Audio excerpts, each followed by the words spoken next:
Singh and I'm the instructor at GMAT Insight. And see, I've already answered this question algebraically here in the text form. However, I prefer to answer such question using the grid method.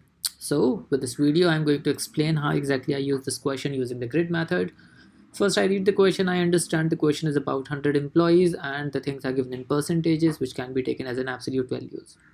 Now, 100 employees are there in the organization and 50% of them take tea and the remaining 50% take coffee. So here we can comfortably make a grid. In the grid, we make two columns such that there is no possible intersection between the two columns. So I am writing that coffee takers, non-coffee takers, tea takers and non-tea takers. That's how I am quickly making the grid. So basically, to define everything, I have these four cells. The first cell is people who take coffee and tea both. These are the people who take coffee but not tea. You understand? They take coffee, they are in the coffee column but not tea. This cell represents people who take tea but not the coffee, and this cell represents the people who take neither coffee nor the tea. Now, let's quickly write down the information. The total employees is 100, so we have written 100 here. The second information is 50% take tea. So 50 comes here. Since 50% take tea, the remaining 50% certainly do not take tea as well. So this becomes 100 minus 50 and we write it 50.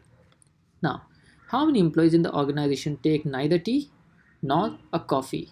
So the question is precisely about this cell. Now, let's read what does the question have to offer to us.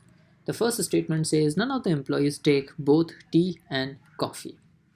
Now, there is no one who takes tea and coffee both, so this cell becomes a 0. The moment it becomes a 0, this becomes 50, and we also knew that 50% take coffee. So I also had to write 50 here, and I also had to write 100 minus 50, that is 50 in this cell, because the green part says it is 0, so the number below that becomes 50 minus 0, that is 50. And therefore this becomes, again, this 50 minus this 50 is equal to sum of these two numbers, so here we get 0. That means this is sufficient, and it answers that neither tea nor coffee is equal to 0, so we say it is sufficient. The moment we call it sufficient, we can straight away eliminate three options, and those three options are B, C and E, because since the first is sufficient, so only one of these two options may be correct. Now, let's look at the second statement.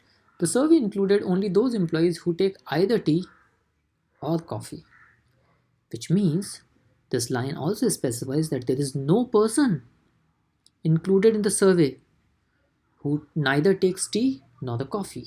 That means this part precisely is given by this statement as 0. So this statement also gives us the same answer, sufficient, and therefore our answer becomes option D. I hope that explains.